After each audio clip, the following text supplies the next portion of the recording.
All right, good evening, everyone. Thank you for being here. This is our second YAF event ever, and so thanks for the people in the audience and on the Zoom. Now, we have an exciting evening for you today, so let me just walk through it for you guys. We're going to start off with just the speaker. We'll move into a Q&A session, so be writing down any questions you might have. This is a loaded one. And then we will have refreshments, and we have merch over there on the table, as well as our school paper, the Rostra, so you should check that out. And without further ado, let's have our vaccine vigilante come on and tell you about her story.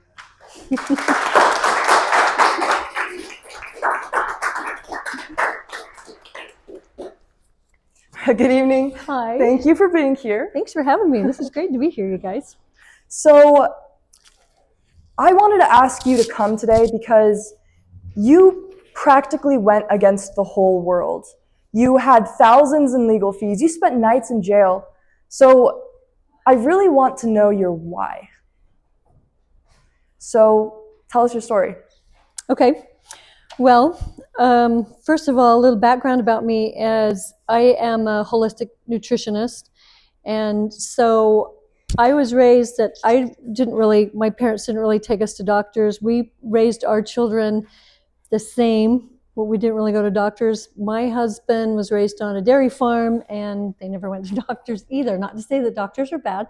I'm just saying we believe different. We were raised a little different, that if you get sick, you take care of yourself. You're a little more empowered to take care of yourself. And so I'm always fascinated in studying about the body and how I could, learn more about it. So that's basically where kind of my background came from. So when 2020 came around, everybody said, we're all in this together, right? We're all doing this. We're all going to follow the arrows up and down the grocery store. We're going to stand on these dots. We're going to be 6 feet apart. We're going to wear a mask. We're not going to breathe air outside or anywhere, and cut off our oxygen a little bit.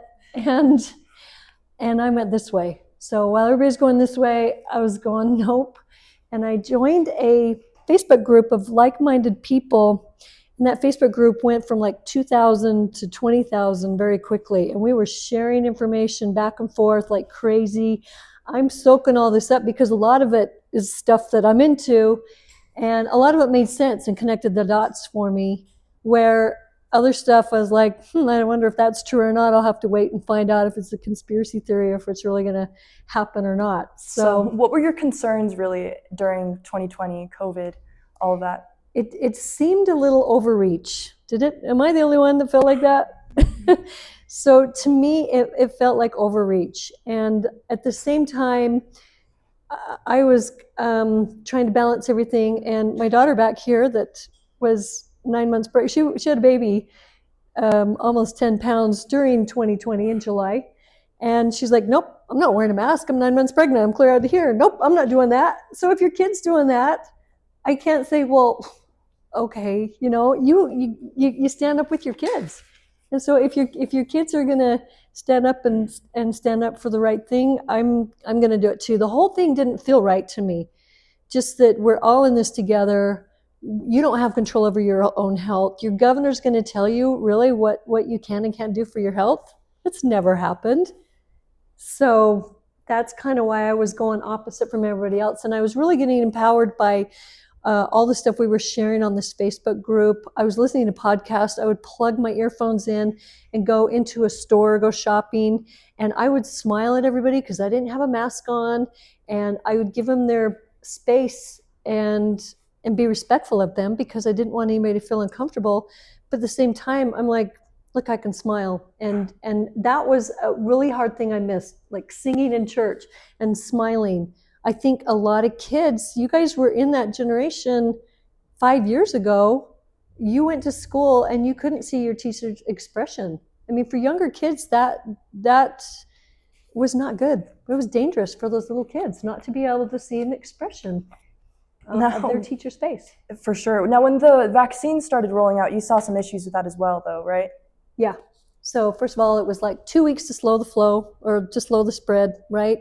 And we're just going to hunker down for 2 weeks, and it lasted a lot longer than 2 weeks. And if I can back up just a little bit with my, I ended up forming my own group as well besides this Facebook group, I started a group me because I thought this is taking longer than 2 weeks. We might need to band together and educate each other and go fight against some of these things, go help make laws and draft laws to say, hey, this is far overreaching of what was happening. So I formed this group, 500 people joined immediately. And again, we started educating each other and helping each other. And then we started helping each other through COVID because people would get sick. And I was doing a lot of research, and I had some friends that own a clinic right in Draper by us. And they said, we're having great success just doing these supplements, antivirals, vitamin C and vitamin D and quercetin. And I said, great, can I share that with my group? And they're like, absolutely. And it was working. So we had all these people coming to us, and people were using it prophylactically as prevention, and people that were sick were doing it and getting better, and nobody was going to the hospital. So what we were doing was working. So in a sense, we kind of had our own control group aside from what they were telling you. They were saying, okay, if you get sick, there's no preventative, there's no anything you can do. You just wait till your lips are turning blue and you go to the hospital, and then they'll put you on this drug called remdesivir that can cause kidney damage, and then they can ventilate you and they separate you from your family. There's no communication. It was a scary time because people were afraid of getting into that situation, and people only died in hospitals. If you think back, not a lot of people died at home from COVID. A lot of people died in hospitals. So we used this group to empower us and to help people. So we, like I said, we had a control group. So we had what they were doing out there and in the hospitals and what was only pushed in mainstream media. There's nothing to help this COVID virus. Just go to the hospital and we'll take care of you there. And that's never happened. So that was weird. So now on the other side, tell me more about the vaccine injured people. Yes. So there's 3 things that didn't set right with me really well. And first of all, it was, we're not going to get back to normal until there's a vaccine. And I knew from past history, it takes 5 to 7 years to at least do clinical trials for a vaccine. They've never come up with a cold vaccine to this day, and they've been talking about it, or for cancer. And they're going to come up with something like that, and they won't have 5 to 7 years to do clinical trials. So that seemed weird. And they were going to do this Operation Warp Speed, and the whole world was in lockstep with it. And that was odd too. And not only that, when the vaccine did roll out and prior to, they gave us no information. We couldn't ask what was in it. We couldn't ask the ingredients. The whole insert that came with the vaccine said intentionally left blank on the whole insert. You couldn't ask questions. You couldn't get answers. It just felt wrong to me. And you personally knew some people that got injured as well, didn't you? Yes, I did. So the more I got involved and we started trying to fight against some of the laws, we started meeting more people who were fighting against this too. And we would go up to the Capitol, and there was people who had actually signed up for the clinical trials and been severely injured right after they took the shot. They still are to this day. I'll give you some resources that you can go look at these people. They're actually from Utah, and they've grown an organization on a global scale called React 19, where they have met other people and they're trying to help each other, of millions of people that have been injured by this vaccine, and a lot of them died. I actually believe that my stepmom was killed from this shot. Blood clots, thickening of the blood is one thing that was common right after people took the shot. Their blood would clot, and they had these thick fibrous clots in them. And my stepmom was in a facility, and so she kept getting the shots, and she had blood clots. And so I knew that she died of blood clots because I was her #1 caregiver, aside from the facility. But on her death certificate, it says she died of natural causes, and they won't change it. They will not change it on her death certificate. So she would be 79 tomorrow if she were still around. But I've met many, many people, even some your age, that took it and immediately got sick and are still trying to heal from it. A lot of them are doing better and doing well, but there's many people that right after they took that shot had some severe adverse events. Do we have that list that's going around? We do. Right there? Yeah, pass that around. So this list came from this Pfizer document right here. Naomi Wolf and Amy Kelly comprised this book, and there's another one that goes with it. So there was another gal, Maddie DeGray, who's 12, who also signed up for the children's clinical trials with Pfizer. And she was a healthy young girl, and right after she took her shot, almost died. She's on a feeding tube. Her whole life has been changed after she took the shot. So they actually took Pfizer to court, and the judge said, you will release all your documents. They said, no, we're not going to release them for 55 to 75 years. And they're like, no, you're going to release them now.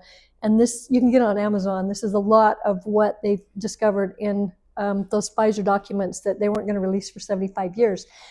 Number 3 adverse event, guess what it is? That you'll get COVID. So it was never proven to even stop or slow the virus.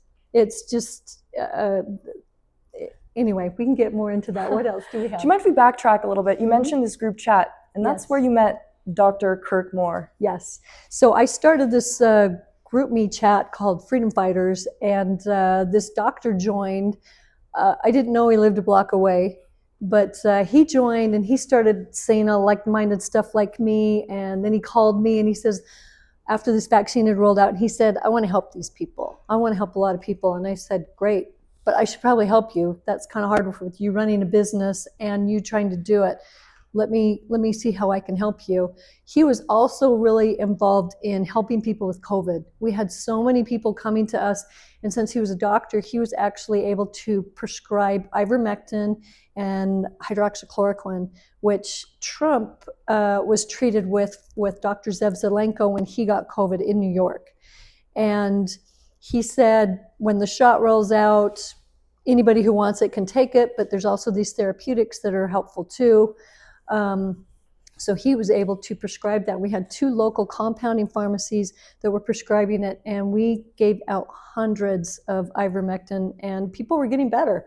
So again, this control group where we could see that people were getting healed from COVID, from taking things that we would just researched from the FLCCC website and other doctors who collaborated around the world and said, hey, this is what we're doing, and people are healing from it, and it works. It just wasn't getting out in mainstream media. We all know that all the propaganda was getting pushed out there. Quickly, for those who don't know, Dr. Kirk Moore, he's actually been on the Tucker Carlson podcast, as well as a lot of other podcasts talking about this issue.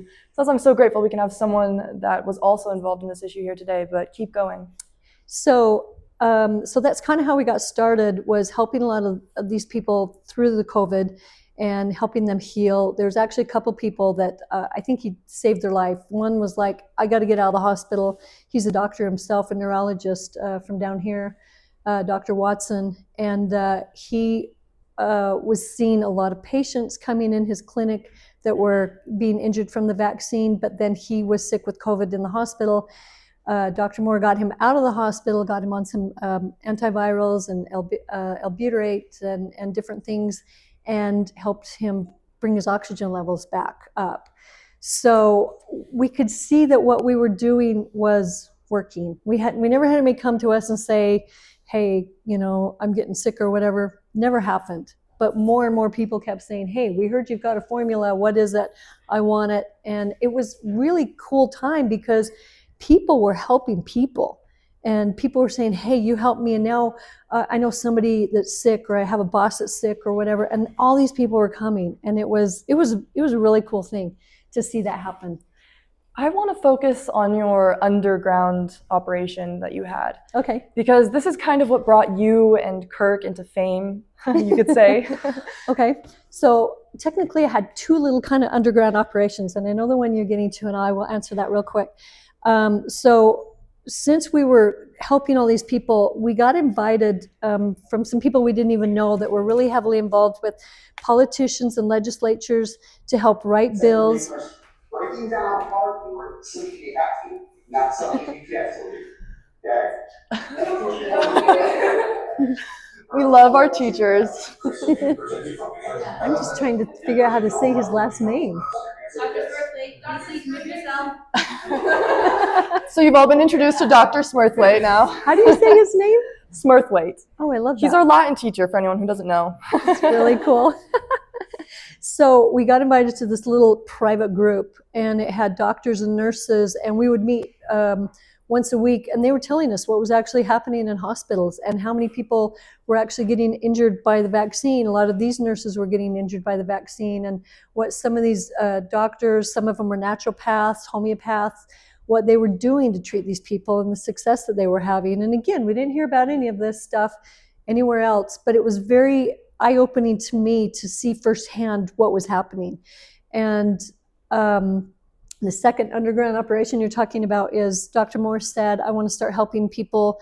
When the Biden administration came in, it was all Operation Warp Speed with Trump. Let's get the economy rolling back. Let's get everybody back to work. And I don't know if they intended to keep the economy shut down for 5 to 7 years, or I don't know. But Operation Warp Speed was to get our economy open again and get everybody back to work again. And then Biden said, I'll never take Trump's vaccine. And then when Biden came in, he says, okay, everybody's got to get vaccinated, especially if you've got 99 employees or more, if you're a healthcare worker, frontline worker, military, firefighters, policemen, teachers were next, elderly, school teachers, just went on down the line. Everybody's got to get this. He even talked about the National Guard was going to go around door to door and knock on every door and make sure everybody in America was vaccinated. I know. She's looking at me like, did that happen? I mean, I've heard this. It still scares me. I know, right? So we didn't know if you were going to have our little card to go grocery shopping or go anywhere to exist in society. You did in California and New York. And so we started this operation, and we did try to keep it under cover just because we knew we could potentially run into a situation and a problem, which we did. And people, we didn't advertise a thing. People were coming to us from all over. We even had Canadians because Canada was crazy too. They wanted their entire population vaccinated. And if you left, you couldn't come back across the border without being fully vaccinated. So we had people that were leaving Canada and were just moving. Refugees never wanted to go back, but they had family they wanted to eventually go back and see. So they would find arrangements to take a private plane to go back into Canada, but everybody had to be in person and show up like they were really getting a legitimate shot. And the kids got a saline vaccine. So that is our undercover. Is that everything you wanted to know about? Yes. And basically, you would give people that wanted a choice, you'd give them that choice. Yes, and everybody knew what they were getting. And that was exactly what Angela said. We gave people a choice when they didn't have a choice. Mm-hmm. Because people were forced, either you had to quit your job or you had to quit school, and you didn't have a choice. So I had people coming to me that I had to advocate for that said, they said, I'm all the way through medical school or nursing school, and now I'm starting clinical trials, and they're saying I have to get this vaccine or just go find another job. Yeah, I want to hear some more of those stories about the people that you helped. Okay, so there was a military guy. He was with the Delta Special Force operation, and he was older. He actually got POWs out of Vietnam, but he came to us, and like I said, you had to be there for, like you were actually going into a clinic to get your first dose and your second dose, like your follow-up booster. And he came to me and he said, we have been trying to find these Afghan pilots that they trained the Afghan pilots in the US. And if you remember when the Biden administration pulled out of Afghanistan, they just pulled out and left people, Americans, everything behind and didn't go back for them. So he wanted to go back and get these 13 pilots that he had trained. There's actually 14. He showed me a video of the 14th one that they beat up and killed. And I saw the whole video. And he said, I have 10 days. I've been working on this operation, but this is our window. I have 10 days. I have to get in and get these pilots and get out. And so we got him in and got him all of his records that he needed so that he could travel through these countries to get in and get these pilots out. So there's probably 13 lives right there that Dr. Moore helped contribute to saving. There's a lady that her daughter, she's from Utah, but her daughter was in California and had an ultralight accident, those little tiny planes. And she wasn't expected to live, but she was in California, and her mom or her husband could not get into the hospital to even see her daughter without being fully vaccinated with 1 and 2 vaccines, the 3 weeks apart. She could not get in. And so we helped her. There's a lady that needed a kidney transplant, and this was actually our very last patient that we saw. And by then, it had kind of slowed down, but there had been laws that we had helped write and pass, like SB 144 that was passed in 2022 that said nobody can force the COVID vaccine for work or school. But she was getting a kidney transplant, and they were going to take her off the list if she wasn't fully vaccinated for COVID. So I don't know if that still stands. It might here in Utah because it doesn't cover all of that. So those are kind of some of the people we helped, let alone college students, because I was on a Zoom call with all of the presidents of the college heads, and they were deciding, come next fall, let's say, so like the University of Utah and UVU, both of those college presidents said, we're going to require that every student that comes to our school, I don't think you guys were on that Zoom call, because you guys probably were doing your own thing. Our school definitely didn't have any laws like that. Yeah. And they said it would look a lot better if all the other schools, Utah State, SUU, all of the other schools would do it too, so that we don't look like we're the only ones doing this. So they said, we'll twist some arms up at the Capitol, we'll make some laws, so that everybody's required to take this, all the students. So we thought, okay, here it comes. They're going to make all of our kids, all of our students be vaccinated just to go to school. And Dr. Moore had a college student in Arizona too. So that's kind of why he started it, is for her. Yeah, kind of what inspired him. But Yeah. This operation didn't really end quite so smoothly, did it? No, it did not. So Bethany was our last patient. And like I said, we're kind of winding it down because we had helped do SB 144 in 2020, and the need was going down in Utah. And so we were going to stop. But then in January, the 1st of January, I get a text from Dr. Moore. I'm at my daughter's house back there. She just had a baby. And I'm there, and I get a text that says OIG in about 12, and don't ask me what OIG stands for anymore because I didn't know what it was then, and I still can't, but it's a government 3-letter health agency. And he says, I'm not talking, and about 12 federal agents were in his office. They confiscated his phone and his office manager's phone. And so I came home and I packed a bag and I just disappeared for 3 days while I could delete every patient record that had came to me, because I was the contact person for everybody. Deleted them off my phone. I left everything behind so that nobody could trace me, no credit cards, no phone. And I went to my mother-in-law's house for 3 days and disappeared. You went off grid, but they eventually got you, huh? They were mainly after him because they wanted to set an example of a doctor. Like, if we are going to have a pandemic, I call it a plandemic. If we're going to do this, we want everybody to comply, and we're going to make an example out of you so other doctors don't go off and do their own thing in the future. So they were trying to make an example out of us.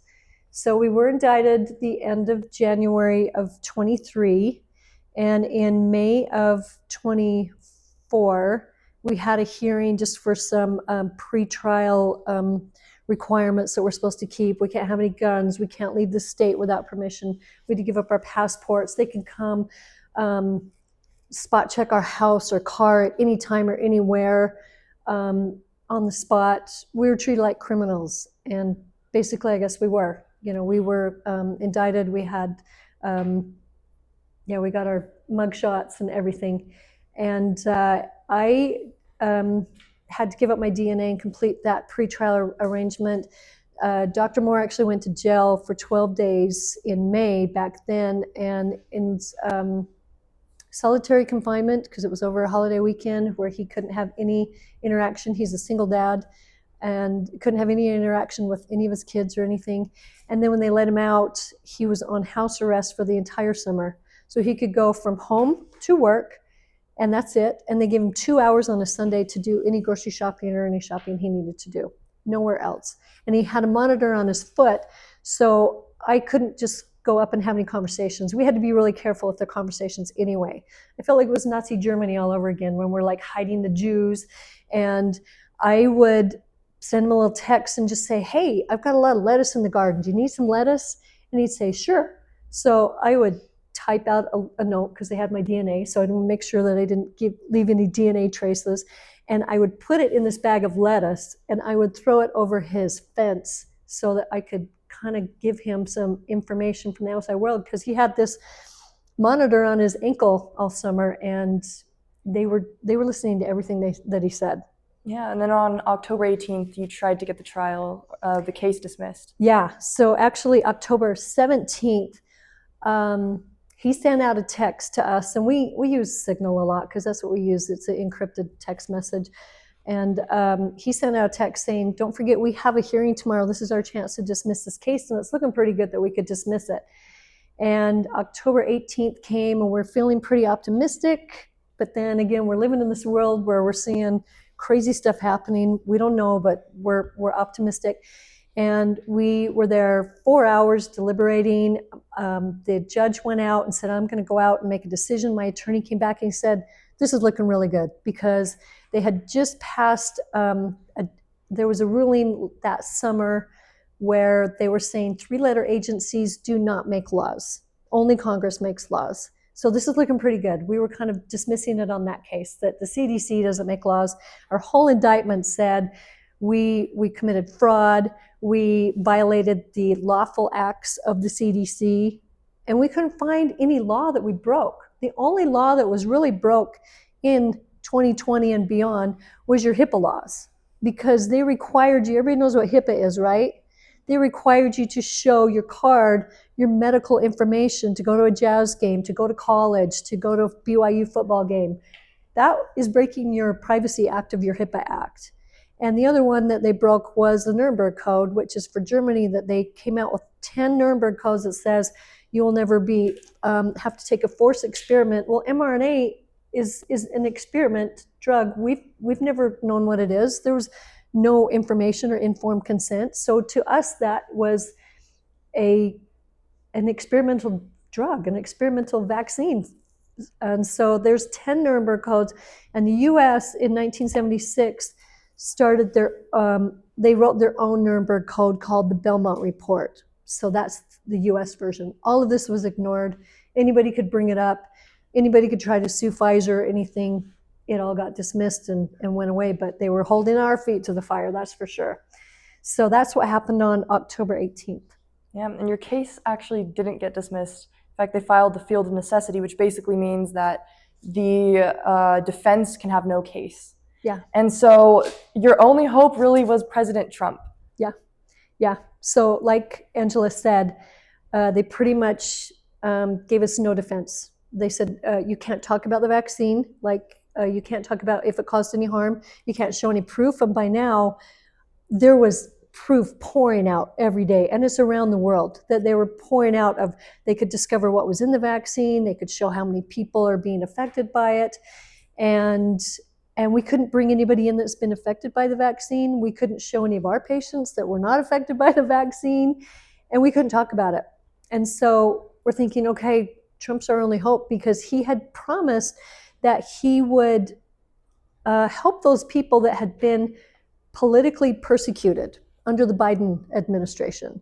So we had a lot of hope that Trump would win and all this would just go away. Now, Trump did win. Can someone tell me what the date is today? What was yesterday? Election day. Well, the 6th is your special anniversary, isn't it? Do you want to share? So November 5th was election day, just like it was 2 days ago. And Trump won the presidential election, and we're thinking, okay, good, maybe this will all just go away. And my attorney had said, yeah, if Trump gets in, this could just be wiped away and it'll be over. And we won't have to worry about it anymore. So we're going to get the kids and we're going to go down and kind of celebrate because Trump got in, and think, okay, this could be the end soon. This will all be wiped away. And we're going to go just have a fun day and celebrate. I pull out of my subdivision and I start heading down my street, and I see flashing lights, and I'm like, oh shoot, I'm always worried about these pretrial officers. They're like, don't get pulled over, don't get a ticket, don't do this. They're always watching you. and you have to report anything that happens like that. So I immediately pull over and I grab my license and I turn to look out, and I see 4 black unmarked cars, U.S. Marshals, 4 U.S. Marshals in bulletproof vests, fully armed. They flash their badge, and she starts driving past, and I'm like, wait a minute, don't leave me here. I don't know what's happening. And they're telling me, get out of the car, you're under arrest. And as a woman by myself, I'm thinking, what's going on and who is this? I don't know who it was. They never showed me a warrant for my arrest or anything. And I said, can I turn my car off? No. And then she starts coming up, and they're saying, stay back. She's resisting arrest. And I'm trying to play it really calm because I don't want anything strikes to go against me.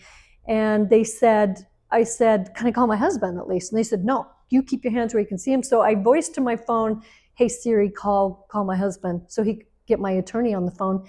And then they took me off, handcuffed me, and took me off to the county jail, where it takes 8 hours till you're processed from your hands handcuffed to a bar.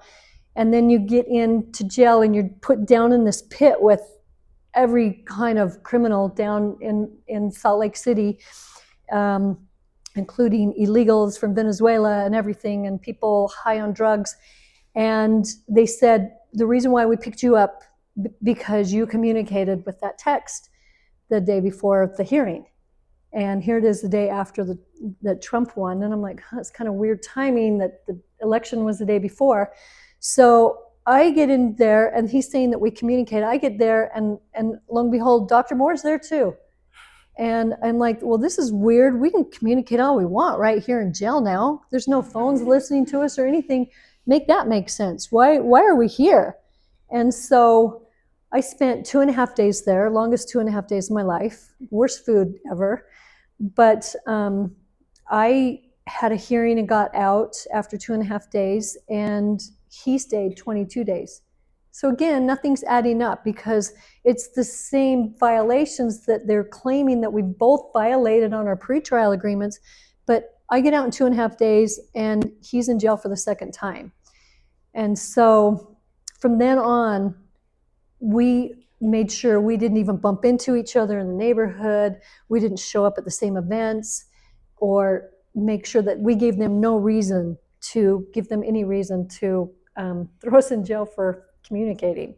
They tried to push a speedy trial before Trump got inaugurated, huh? Yes. So the whole thing, what it looked like was, well, now Trump is in, and Trump had promised that he would help these people that are politically persecuted.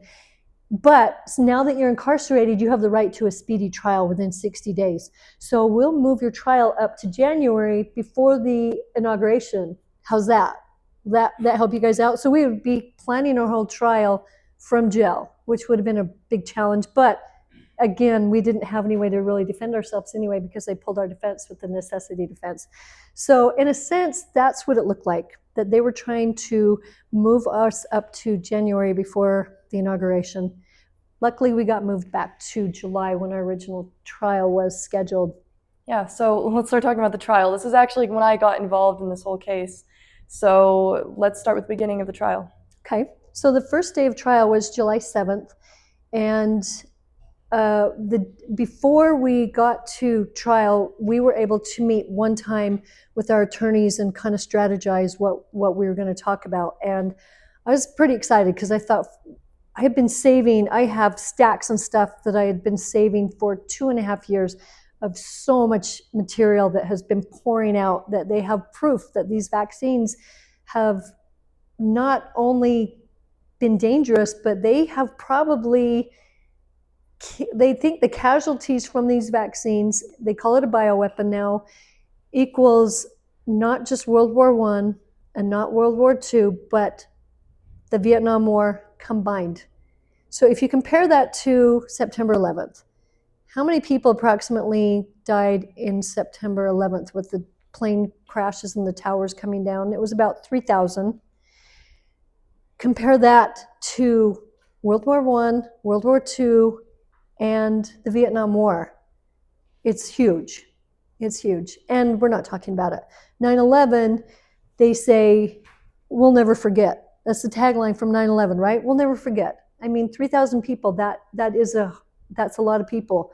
But compared to what died with COVID and with the vaccine, it's massive. It's a genocide. And we're not talking about it. 5 years later was last, whenever COVID started, the vaccine rolled out 2020 in December. 5 years after, we didn't even talk about COVID. We didn't talk about how the vaccine saved everybody. It just went away and nobody talked about it. And yet there is millions of people out here, you might even know some, that have been injured or affected by this vaccine. Now, the trial was honestly quite absurd, so I want you to tell a little bit more about those details. Okay, so they were able to bring in expert witnesses. We really did not have a strategy. They did point out that this was a military operation and that it was all run by the military. And so they brought in, the first expert witness was Christopher Duggar, that was head of the CDC during COVID. And the main points that he pointed out was that they didn't have 5 to 7 years to do a clinical trial for this vaccine. So they just made them expire within 60 days. That would make them safe and effective, which actually helped our case a lot, because if everything was expired, which it was, we didn't owe the government anything. They could never come up with the cost that we even owed them anything because everything was expired. The next point he brought out,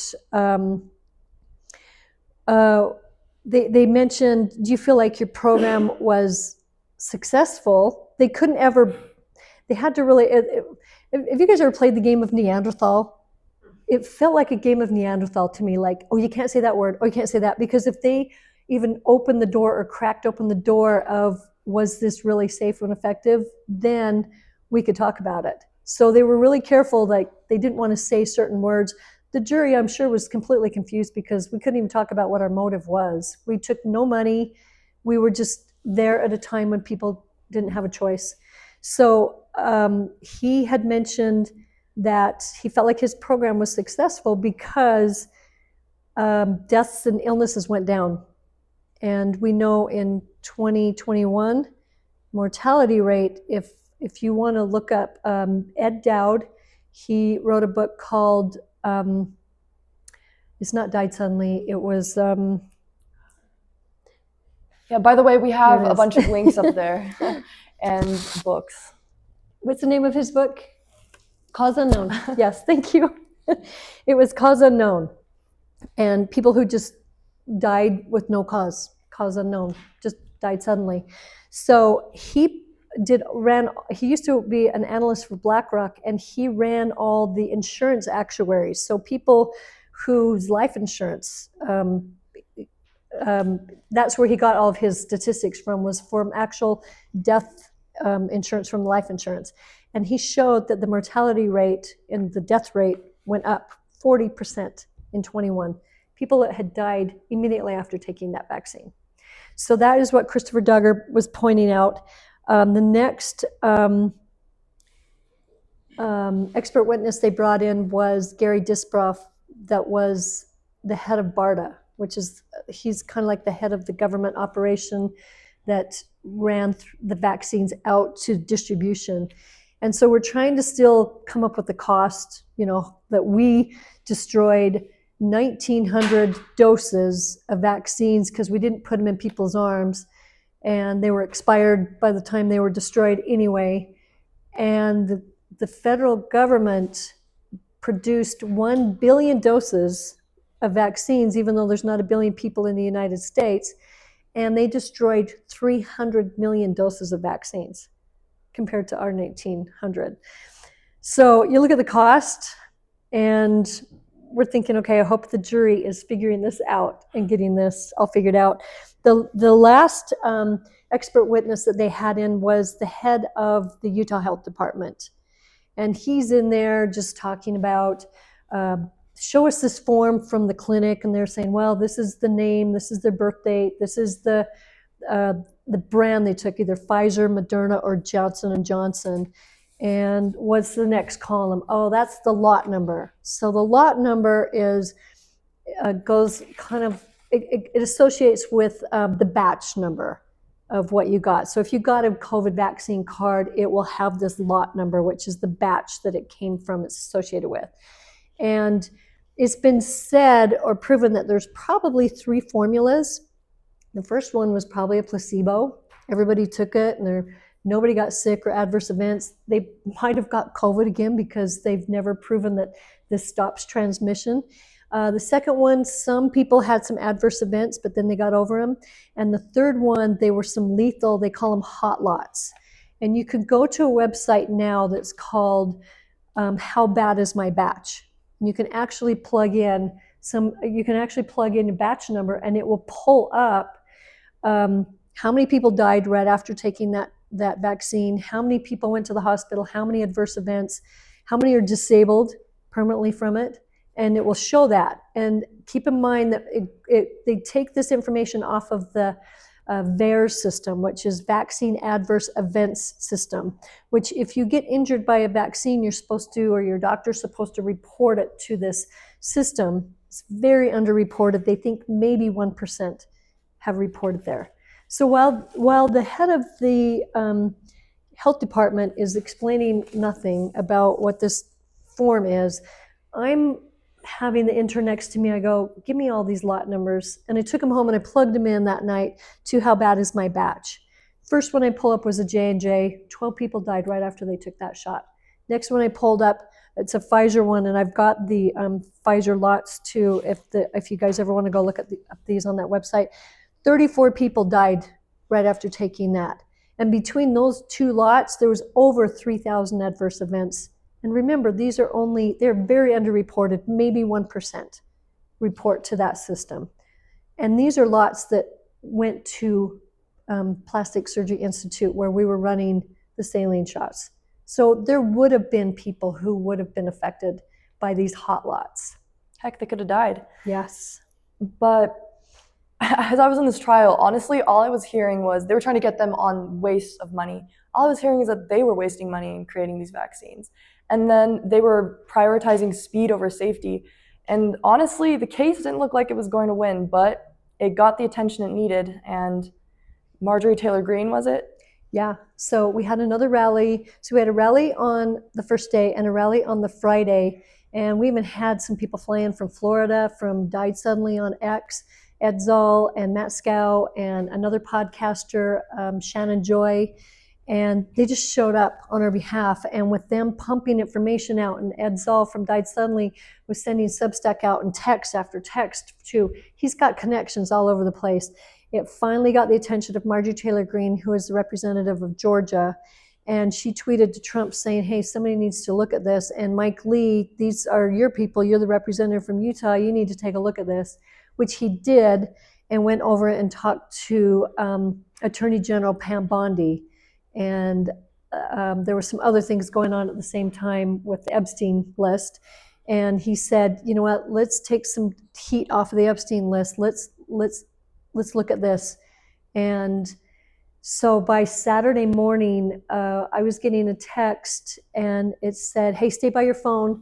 The White House is asking for your phone number. And I'm like, what is that? What does that even mean? And so my attorney called like just after 8:30 and said, the case has been dismissed. Pam Bondi has dismissed this. It said it ends today. It's over. And we had all the press come over to Dr. Moore's house, and we had a huge party. My sister back here threw a big party for about 100 people and catered it, and we celebrated. Yeah, so we did a press conference with all the local news stations. Angela was there, and it was one of the best days of my life. This case that was meant to bring fear to these people, to make them regret what they did, honestly, it did quite the opposite, did not. It made you so much more secure in what you believed. Like, for example, with the hot lots, you knew you saved lives. You've seen the stories firsthand. You gave people the choice. But we don't want this to just be like a sad story about corruption or about how horrible the lockdowns were, how horrible the vaccines were. We want you guys to come away with something from this. So what do you want to share? Well, you're right. It wasn't just a win for us. a lot of people were needing that win, saying, hey, we need to see medical freedom prevail, and that we have a choice over our own body of what we choose to put in our body. And so Angela's right. I think I don't live in fear. The whole experience taught me to just be empowered and to get educated. So if I could leave you with anything, I would say don't live in fear. This whole exercise was meant to have you live in fear, right? So that all the propaganda, everything. And the other thing is never let anybody, your government, your school, anybody tell you what you can inject into your body. You have your own God-given right to decide what you inject into your body, nobody else. And if something doesn't feel right, ask questions, do research, get informed, get empowered, and form groups. You guys look like you have an amazing organization here. Band together, because you guys have the power to do a lot. And it's harder with one, it's easier with a band of people, with like-minded people doing that. So get involved locally, help get people elected. I was a little disappointed to see that Utah's turning blue after our mayor race on Tuesday. A lot of blue, and our state's turning blue. It's up to us. You guys are the future leaders of tomorrow, and you guys need to pay attention to that and not just go, oh, somebody else will take care of that. But it's an exciting time to be alive. It's not gloom and doom. There's so many good things happening, and just get involved, get empowered, and ask questions. And if you don't know, find your people, and find people who can help you connect those dots. And above all, have fun. This is like the most fun. This is the funnest time in your life. Okay, we all look back and go, oh, I wish I could go back to those times. We had some good times in college and that. This is the funnest time of your life. Don't take it too seriously. Have fun. And probably the most important thing to me, if I could leave you with, when I was stuck in an 8x10 jail cell, the only thing I had was faith. And hold on to faith, because that's kind of what's going to get you through this rough time when you're like, what is happening? You need to have some kind of guidance of faith, and have a support group in that too. And it keeps you happy, it keeps you focused, and it keeps you focused in the right direction on the miracles and the good thing that's really happening in the world, not the gloom and doom. Thank you so much. We're going to open it up for questions.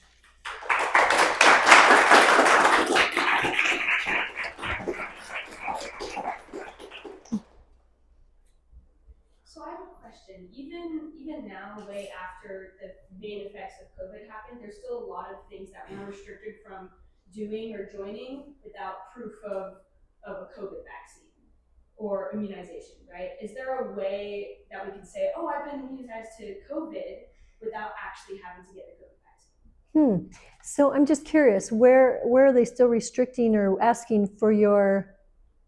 I would like to open myself up for the opportunity to serve a foreign mission for my church. Right. And in order to do so, I have to say I'm willing to receive any vaccines. Okay, that's a really good question, because I've actually, we might be the same faith, but I've emailed the church, my church, the LDS church, about that a couple of years ago, and they said they are not enforcing it.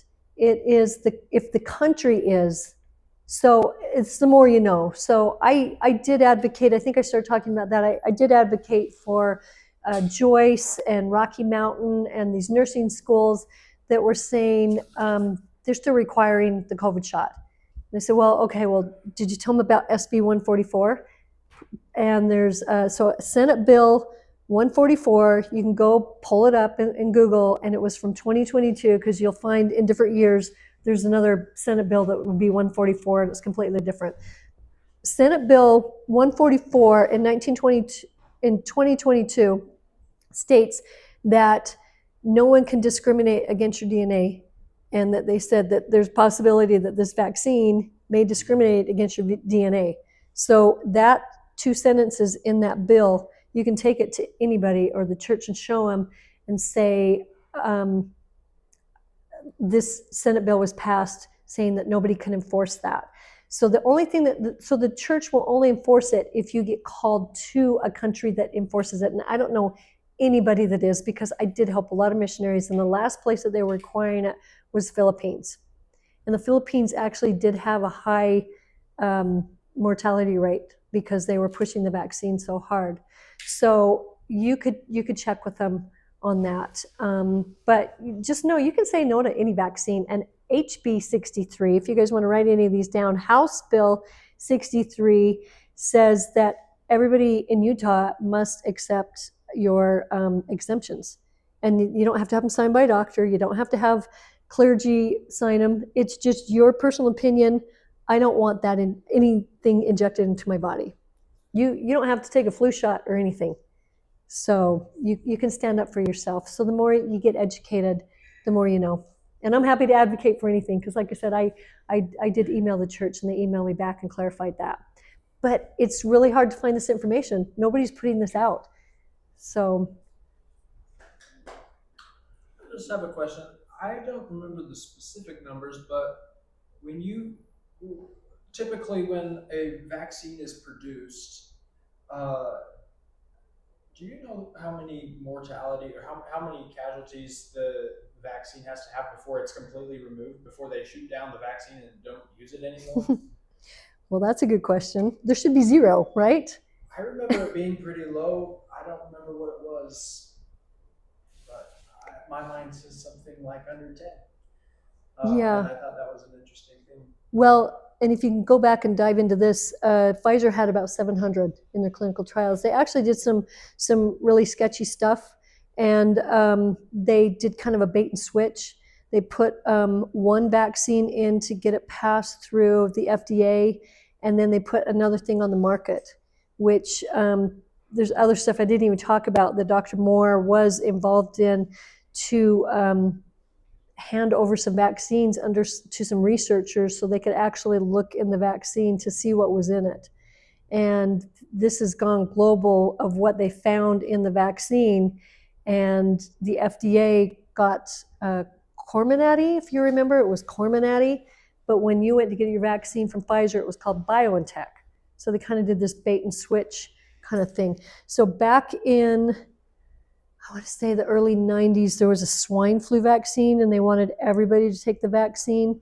And 20 people were injured by the swine flu vaccine, and they got Guillain-Barré, where your face kind of gets paralyzed, or part of your body can get paralyzed, and they pulled it off the market immediately. I don't know why this isn't off the market. I mean, they have made it so you have to get a prescription now, or a doctor's prescription to get a COVID shot now, but that is our biggest fight right now, is to say, why aren't these people getting help? Why aren't they getting compensated? Why is there no medical codes for these people who are vaccine injured? They're spending hundreds and thousands on their own medical bills because they don't even get a medical code that they can authorize and turn it in for insurance. Brianne Dresden that I talked about that took the AstraZeneca here in Salt Lake clinical trial, we don't have that shot. She goes, I'm the reason why, because hour after I took the shot, I was going blind, my legs were collapsing, and she's the one that started React 19. She's actually written a book called Worth the Shot, and she co-founded React 19 with a doctor who had to quit. Also, his legs gave out, and he'd collapsed during, he's a cardiologist, he'd collapsed during heart surgery. And so their organization is called React 19, and they did just come out with a movie a few months ago called Follow the Silenced. Brianne is the poster child on there. She's got duct tape on her face, and yeah, she's local, and she's doing a lot of good stuff. But to answer your question, that's a good question. And they should have pulled it a long time ago. They should have pulled it back in clinical trials, because there's many, many people injured, and a lot have died from it. Yeah, you mentioned the 3 different batches earlier, and you said like the first one was kind of more like a placebo, the later ones were more dangerous. I don't know if it's something you would know, but do you know like what accounted for the disparity between the different batches? Like why was one so much more dangerous than the other ones? That happened? You know, so I always kind of relate this to, I used to produce a product that I sold in stores called Go-Dough Energy, and it was like a healthy cookie dough. And if my batches weren't consistent, I had to batch them all. And if one of them was toxic and, you know, made you sick, you could come after me and sue me, right? there's been no transparency in with this vaccines. And in 1986, Reagan, I love that president, but he was pressured into signing the 1986 Act, is what it's called, where vaccines have complete immunity. You can't sue them. If you get injured from a vaccine, you can't go after that manufacturer. What other business or product can do that and get away with it? Name one. None. That is the only company, only product out there on the market that has complete immunity and complete liability, that if you get injured from their product, they can't come after you. I wished I would have had that while I had my product, because if I poisoned somebody or killed somebody, I could get sued. So I made sure my batches were consistent and everything was right in regulation, because they could come after me. You can't go after them. Also, the PrEP Act that was passed under the Obama administration in 2005 also protects these companies too. And there is a clause in there that says, if by chance there's a pandemic and we need emergency procedures to come out, we have to roll out medications for it, as long as there's no other therapeutics out there, then you can go ahead with this therapeutic or vaccine, and we'll stand behind you. So this is why they demonized ivermectin and hydroxychloroquine and quercetin. All these things were like, they were so hard to get, really hard to get. Yes. Is it wise to be an absolutist about all vaccines, or are there some that we should consider getting? I think it's your personal preference. I think, to me, as a nutritionist, I recommend people to go do your own research, and I could give you research to go look into. For me, if I wouldn't eat those ingredients, I wouldn't inject them into my body. And some of the ingredients are a little questionable. Some of them cross the blood-brain barrier. That's a kind of something I don't want to play Russian roulette with, of what I'm injecting into my body. I'm not afraid of, it's like somebody messaged me the other day and said, I want to take my kids to Disneyland, but I'm worried about the measles. And my doctors really said, oh, you better vaccinate all your kids against measles if you go into Disneyland. Well, measles is low vitamin A. So if you bring your vitamin A levels up, your immune system's healthier and the less chance of you getting measles. Plus, the older you are, and I don't know when you grow up, but did you remember chickenpox? Measles is in that same category with chickenpox. We used to get together and have our kids do chickenpox parties and measles parties, and they would have immunity for life. These vaccines maybe wean in 10 years, and then they want you to get another one, but you're getting all the formaldehyde and all these other things. Kids' cancers have skyrocketed since they have added on more and more vaccines. There's 72 vaccines that that a baby gets today before the age of 18, which is a lot. That's a lot of formaldehyde, that's a lot of aluminum and heavy metals. Our Alzheimer's, but what's the other A word for kids? That autism, has gone way up. Not saying that that's caused from it, but cancers have gone up. And if you put a cause with formaldehyde as a toxic ingredient, kids' leukemia has gone way up. And formaldehyde can play a big part in that. And that is preservative in a lot of these vaccines. So I used to get 6 when I was born in 1963. After 1986, they are adding more and adding more and adding more. And it's supposed to go up to about 200. So you just got to look at the chemicals and do your own research and say, maybe if you're traveling and you want to go to Africa and you're worried about typhoid or something, or you want to get the yellow fever or something, to me, it's all about your toxic load. And so I would think less is more.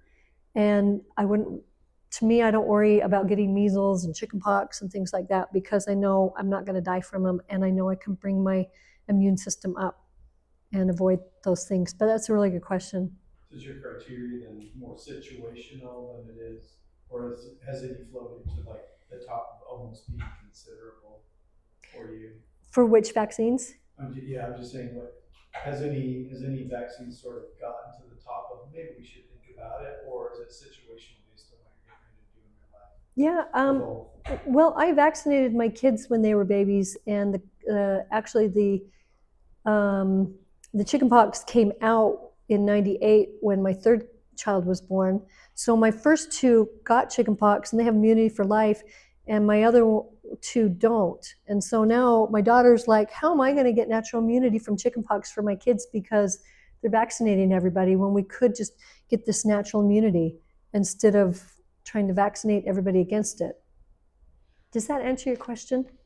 I was more wondering if, in your experience, if any vaccines have sort of floated to the top of maybe should be considered Should be or close considered. to it, or based on your other answer, maybe it was more situational. You're going to travel or go somewhere that's a little more dangerous, or is it a combination of the two? For me, it would be probably for travel. Like, yeah, like if you want to go on a mission and you feel like you need that for that country. But again, it's like less is more for me for the toxic load. So that's the way I view it. I think it's a personal preference. Everybody needs to go and do their own research just to make sure how you feel about it, and how it comes up for you and your family and your kids. But for me, that's what I would do, is if I had to do it to travel, I'm not worried about contracting measles or chickenpox or even shingles at this point in stage of my life. I'm trying to be proactive to prevent that. I think there's a thing called shedding too, and it comes in the flu vaccine too.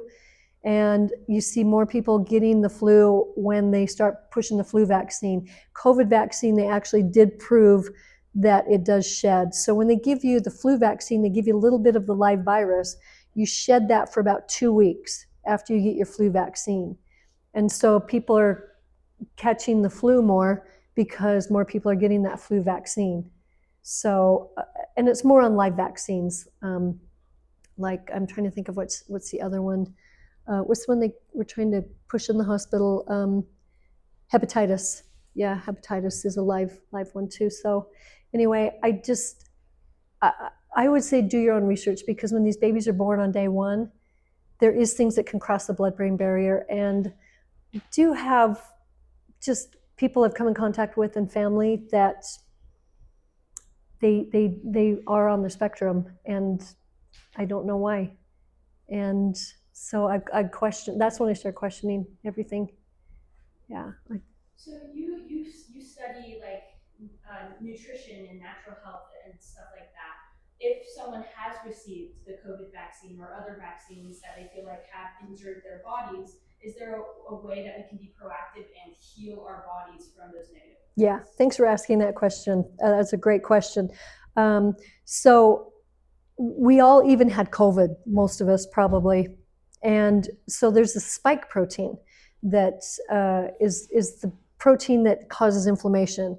And so whether you had COVID or whether you had the shot, we want to concentrate on diminishing that spike protein, because when you get too much spike protein, then you get problems. It kind of attacks, like say if you've got like a bad kidney or something, it might focus on there, or it will kind of go and exasperate where you've already got an issue going on. Like if you've got gut issues, it might exasperate them more. So the spike protein you can easily help diminish with 3 enzymes. And if you go on the Wellness Company with Dr. Peter McCullough, he's actually coming to speak at a health conference here, I think the 21st and 22nd. I can get the link if you guys are interested. But Peter McCullough is the most published cardiologist in the nation, and he's the one that's been speaking out most about all the myocarditis, that actually the spike protein is going to the heart and causing heart issues and heart attacks and different things. So there's 2 tests that I would recommend. If you know somebody that has had the COVID vaccine, I would recommend they get a protein troponin test, because that will test the proteins in your heart. And if it's elevated, then they can easily manage that. But you want to know about that. And the second one is a D-dimer test. I told you my stepmom died of blood clots. D-dimer test for blood clots. And they can easily treat those as well too. So there's 3 enzymes I talked about from the McCullough Foundation. It's called the Wellness Company. They make a spike detox. You can get them all in a bottle, or you can just go to your local health food store and get nanokinase, bromelain, which is enzyme that comes in pineapple and papaya, and nanokinase. So NAC, bromelain, and nanokinase. So those 3 enzymes will help lower spike protein. Yeah. You say NAC? Yeah, it's abbreviated for this long name. So if you just go into Good Earth or somewhere and say, I need some NAC, I want at least 500 milligrams, it's NAC. And nanokinase is, the Japanese started using that and having a lot of success. And so nanokinase, bromelain, and NAC. Yeah. I have a question kind of going off of what she said.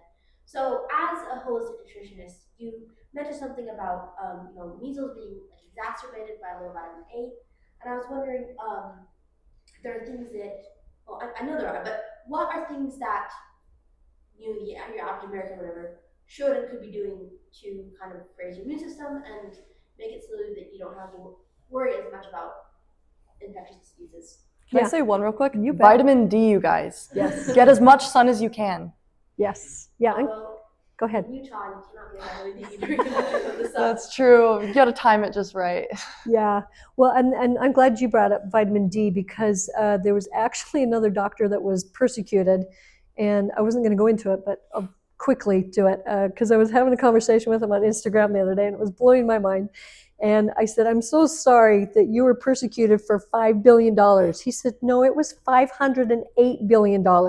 He's a chiropractor and functional medicine doctor, and they went after him and tried to sue him for recommending vitamin D, vitamin C on Instagram and social media.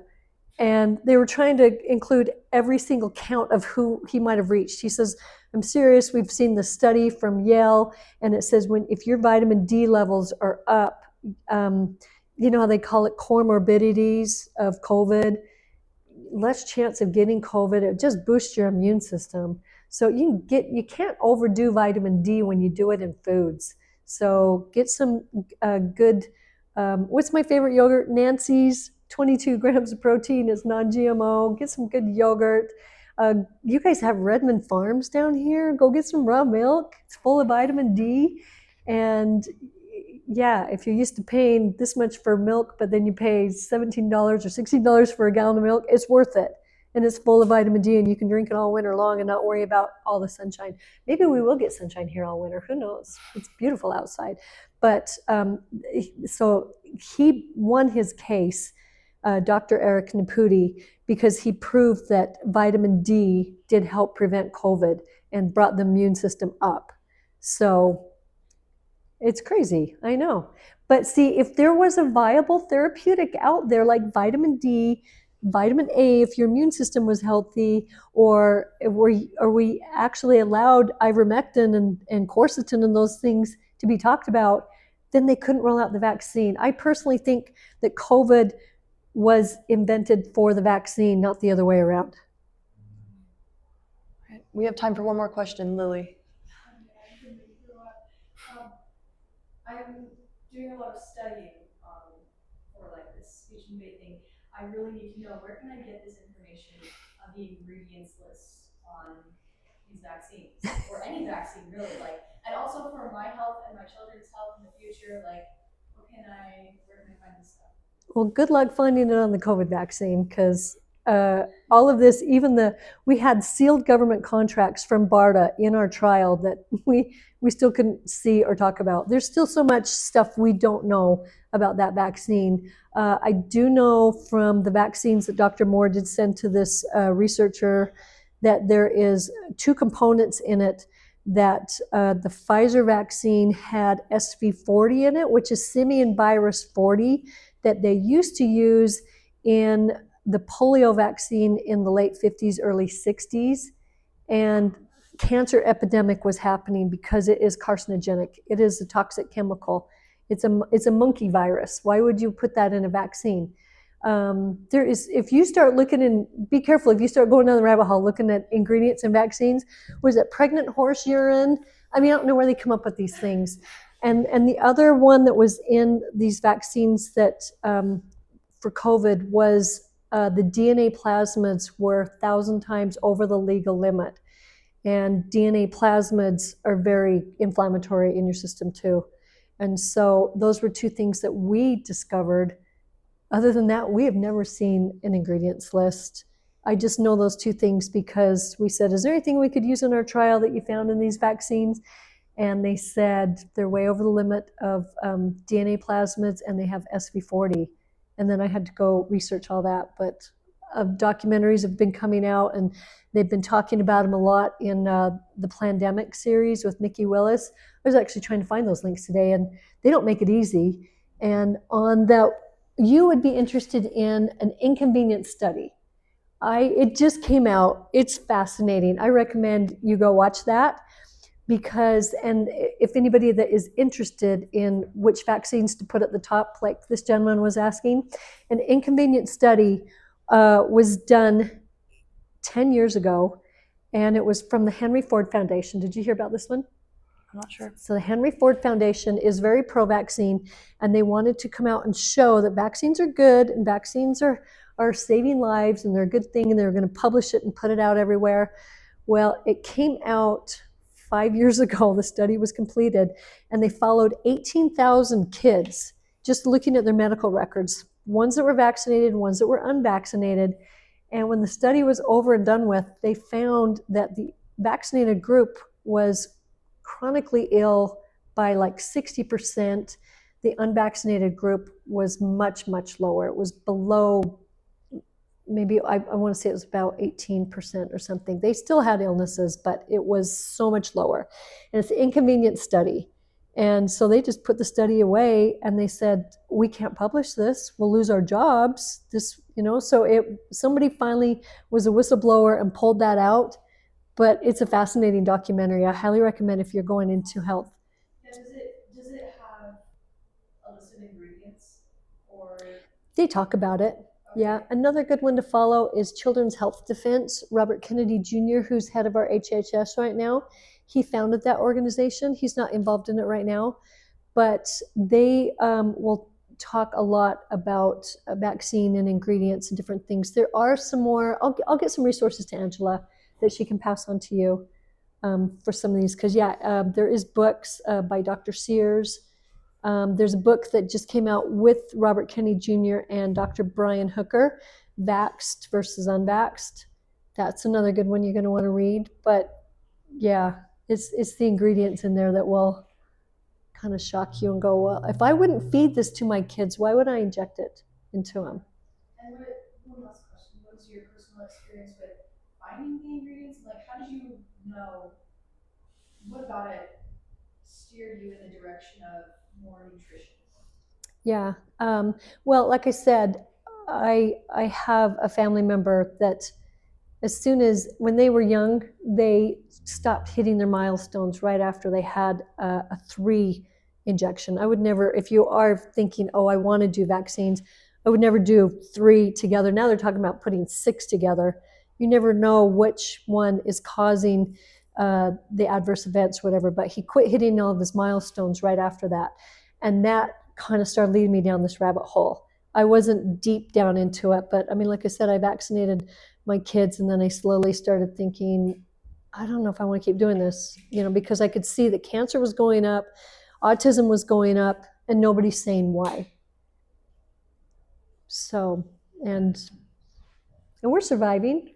We're not doing a lot with it's interesting because now we're going to have a control group because there's so many kids that were not vaccinated through COVID because they either missed their pediatrician visits or their parents just kind of started thinking differently or whatever.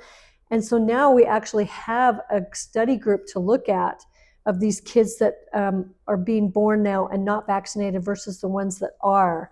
And they're saying now that a lot of your generation is choosing not to vaccinate.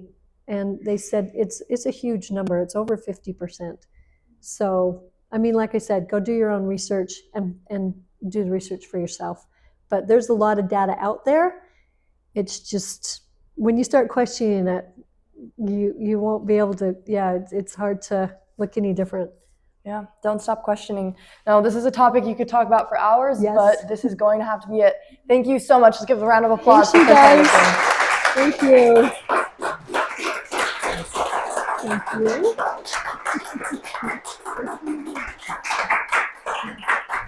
I haven't seen a camera in I don't know how long. All right, well, we have refreshments over to the side. Be sure to look through our rostras, our school magazine Really quickly announcements. as well. Yes. Please follow our John Adams College JAC chapter Instagram page. We'll upload events, but this Monday we're going to have an event where we're going to have a fake Berlin Wall and destroy it because it's the anniversary of the fall of the Berlin Wall. So if Yeah. you make it, it's going to be like 30 minutes, short event here at school. And more than that, for anyone who's wanting more resources, we'll put some more on the YAF page. Yes, thank you. I'm really stoked about this school.